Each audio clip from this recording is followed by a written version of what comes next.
dans cette nouvelle vidéo où je vais vous présenter, d'ailleurs je vais me mettre comme ça, je verrai mieux le retour. Je vais vous présenter les kits de ce mois d'octobre. Alors je vais commencer par le kit tampon et alors moi il est déjà coupé, monté sur mousse. Je l'ai déjà utilisé pour la réalisation qu'on va faire juste après ensemble à la fin de la présentation dans cette vidéo. Donc j'ai décidé de vous montrer le kit sous une forme un peu différente, c'est-à-dire que je vais vous montrer mes dessins. Donc voilà, ça c'est ce tampon-ci. Ensuite vous avez le tampon automne. Vous avez le tampon petit hérisson qui tient bien sûr ces petits trésors de la forêt. Vous avez le petit tampon, il est accroché, excusez-moi, le petit tampon avec les glands sous forme d'un petit bouquet ficelé, on va dire. Et enfin, en notre gros tampon, vous avez celui-ci qui est donc un coin un peu texturé avec des citrouilles. Et il y a également, alors là, j'ai pas ressorti les dessins, mais vous avez également des plus petits tampons avec des feuilles mortes de différentes tailles pour agrémenter tout vos fonds, etc. Donc voilà pour le kit de tampons de ce mois, donc il se présente sous une forme de planche comme d'habitude, hein, donc comme ceci, hop, sous une forme de planche non montée. Donc à vous après de voir si vous voulez l'utiliser avec de la tack and peel, l'utiliser comme ça, sans support du coup pour celles qui utilisent les tampons directement plus pour faire des textures, ou si vous les montez vous ensuite sur mousse comme par exemple moi j'ai fait en mettant de la mousse. Je vais vous montrer maintenant le kit bois de ce mois. Donc sur le même thème, hein, sur le thème de l'automne. Et vous avez une multitude de feuillages. Vous ne pourrez pas dire que je vous en ai pas fait. Parce que là, je vous en ai mis la blinde. Hop. Viens là, toi. J'ai fait le mot octobre. Donc ça, c'est les mots qui se retrouveront à chaque fois dans les kits jusqu'à septembre de l'année prochaine. Vous aurez à chaque fois dans la même police le nom du mois. Hop. Des champs pipi. Il y a une erreur, ça doit être, c'est une autre feuille, excusez-moi. Donc en fait vous avez une autre feuille, parce que là j'ai mis 2 fois la même, j'ai pas fait attention. Et donc vous avez 2 feuilles là, mais c'est 2 feuilles différentes en fait. Donc voilà pour le kit d'octobre. Je vais vous montrer maintenant une réalisation qu'on va faire ensemble. Et je vais faire original. Je recommence à moodboard parce que j'adore au final ce format. C'est juste top.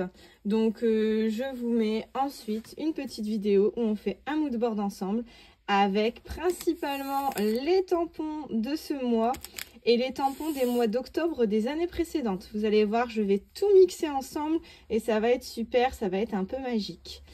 À tout de suite! Et voilà, c'est parti pour le moodboard. Alors, je vais utiliser 2 pochoirs, des collections de pochoirs exprès pour moodboard. Donc, j'en ai actuellement 9 différents qui sont associables entre eux sur la boutique en ligne. Donc là, j'en utilise 2 et je trace les contours au crayon de bois. Je suis sur un papier 100% coton 40 d'Arche, je crois. La marque d'Arche ou 40 d'Arche, je sais plus, je crois que c'est 40 d'Arche. Et donc 100% coton parce que je vais travailler de l'aquarelle et je veux un très très joli dégradé. Du coup, bon, je suis sur un papier de très très bonne qualité. Pour le coup, je précise quand même, vous n'aurez pas forcément le même résultat sur un papier en 100% cellulose au niveau du dégradé, mais vous pourrez avoir quelque chose quand même de très très joli. Donc là, j'ai préparé tous mes tampons. Donc j'ai mixé, comme je disais précédemment, des tampons des mois d'octobre des années 2018, 2019, 2020, 2021, 2022. J'ai mixé un peu tout. Je les ai tamponnés au préalable sur du papier également aquarelle et je les ai découpés à la Scan & Cut. J'ai fait le contour. Je vais en utiliser donc des tampons qui vont être en format comme ça découpé et je vais aussi utiliser ça pour voir où est-ce que je vais les mettre et ensuite je vais avec ma presse à tampons faire des tamponnages.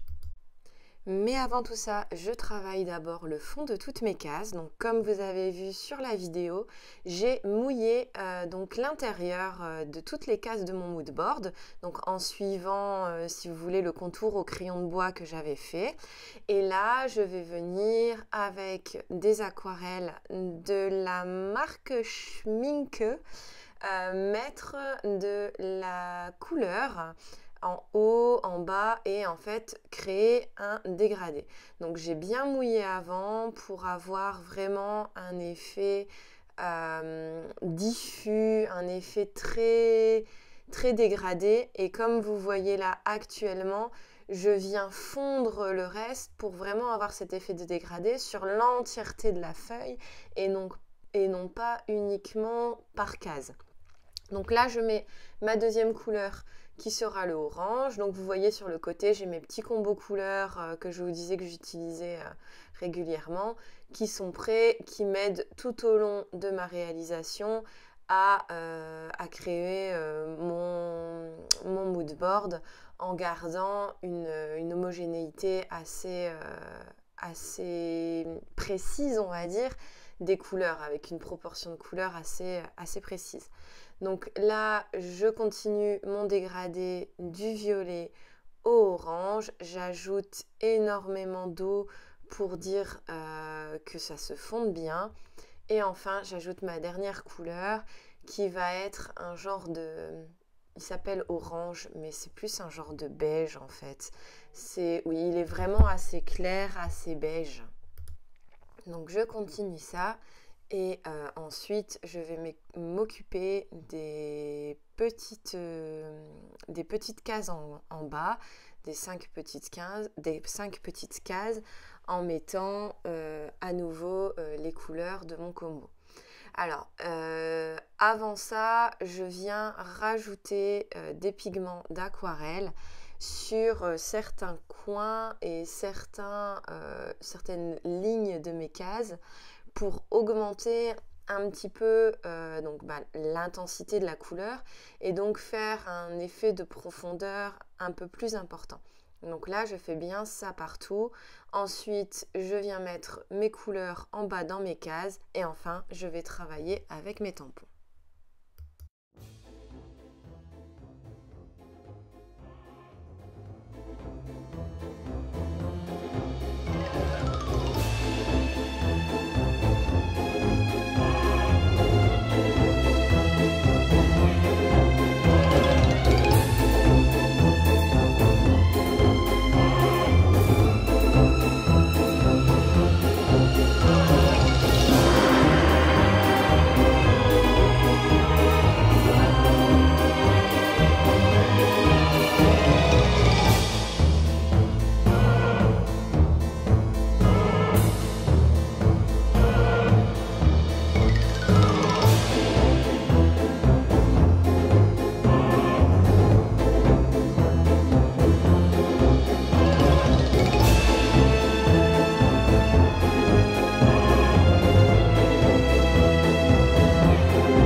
tout est sec, donc je vais pouvoir travailler ma mise en page.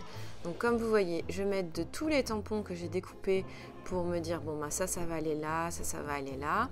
Et ensuite je vais enlever certains des tampons découpés pour venir vraiment positionner comme il faut, grâce à ma presse à tampons également, mon tampon à l'endroit où je trouve qu'il doit aller, pour ne pas avoir que des tampons détourés et donc avoir un effet de profondeur différent.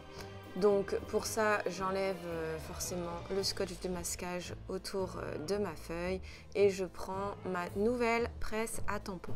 Donc vous avez pu voir sur les vidéos précédentes, j'utilisais une presse à tampons de la marque We Are Memory Keepers et j'ai changé pour la Tim Holtz que je trouve beaucoup plus pratique, je l'avoue, pour venir faire des tamponnages vraiment de qualité, surtout quand je suis là sur un papier aquarelle. Vous savez, le papier aquarelle, même si là c'est un grain fin, il y a toujours du grain, et pour obtenir un beau tamponnage sur un papier aquarelle, des fois ça peut être vraiment très casse-tête, et grâce à une presse à tampons, donc pas forcément cette marque là, mais toutes les presses à tampons, vous pouvez venir réancrer à chaque fois votre tampon et le positionner exactement au même endroit, et du coup ça vous fait un tampon qui est bien marqué. Même si vous avez des grains, vous avez un joli tamponnage. Donc mon ancienne était déjà très bien, certes, mais elle avait une moins grande plateforme et du coup c'était un petit peu moins pratique. Donc c'est pour ça que j'ai changé pour la Tim Holtz, qui permet en plus de mettre soit du tampon monté-mousse, soit du tampon clear, et je ne regrette absolument pas. Je l'adore, je suis super contente d'avoir changé. Donc voilà, je le dis en même temps.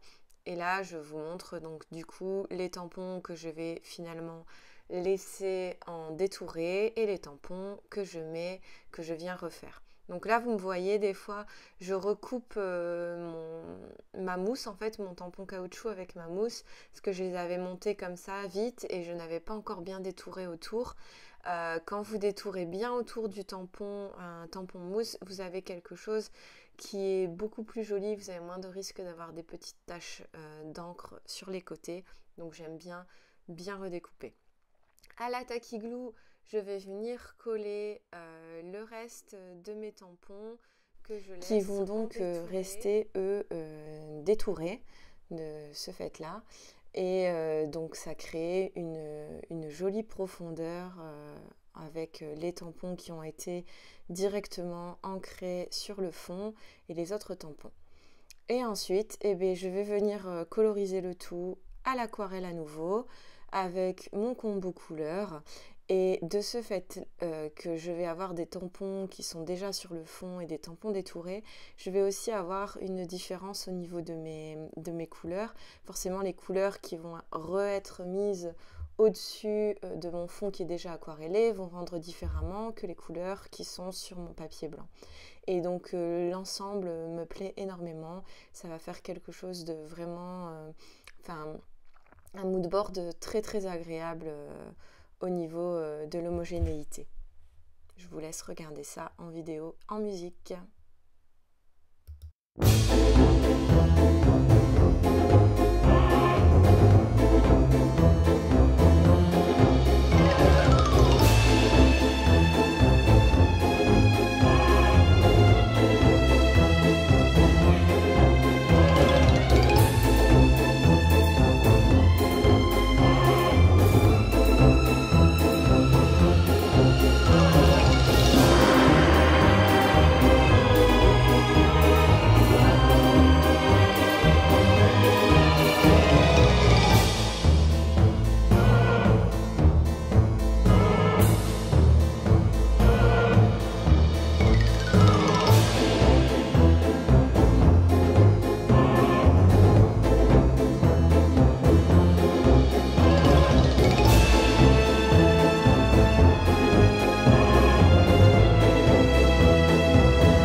rajoute des petits traits au Posca blanc pour faire des petites lumières et je refais tous les traits de mes cases de mood board ainsi que des petites taches au doré. Et donc voici les photos de ce que ça rend. J'espère que vous avez apprécié cette vidéo et que les kits de ce mois vous plaisent et que vous réaliserez vous aussi peut-être un mood board. J'ai hâte de voir. À bientôt!